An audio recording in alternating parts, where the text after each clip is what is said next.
Corona टीकाकरण की नीति में बदलाव करने के पहले दिन ही यानी सोमवार को सारे पुराने रिकॉर्ड्स टूट गए। सोमवार को 85 लाख से ज्यादा लोगों को टीका लगाया गया, लेकिन राज्यों के लिए ये रिकॉर्ड आगे बनाए रखना मुश्किल होगा।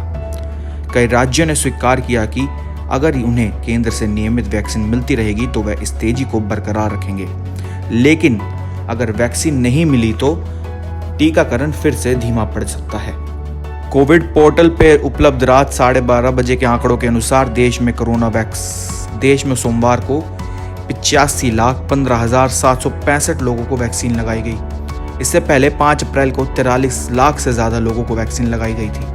कोविड टीकाकरण अभियान को इस गति को आगे बनाए रखने के लिए आगामी 9 दिन में करीब 7.2 करोड़ वैक्सीन की आवश्यकता होगी, लेकिन कई राज्यों के पास कोरोना वैक्सीन का पर्याप्त स्टॉक नहीं है। केंद्र सरकार कोविड वैक्सीन खरीदने की प्रक्रिया में है, लेकिन समय पर पर्याप्त टीकों की आपूर्ति हो जाए इस पर राज्यों को संदेह है।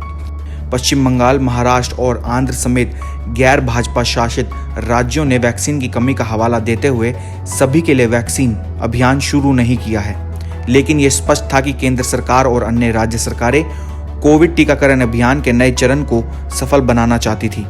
हालांकि इस गति को आगे भी जारी रख पाएंगे ये वैक्सीन के स्टॉक पर निर्भर करता है। देश में सोमवार को जितने लोगों को टीका लगाया गया उससे कम आबादी वाले दुनिया में 134 देश हैं।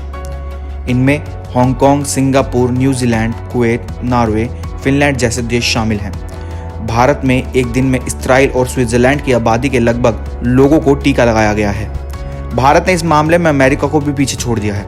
अमेरिका में अब तक एक दिन में सर्वाधिक 40 लाख लोगों को वैक्सीन लगाई गई थी। यह रिकॉर्ड 4 अप्रैल को दर्ज हुआ था।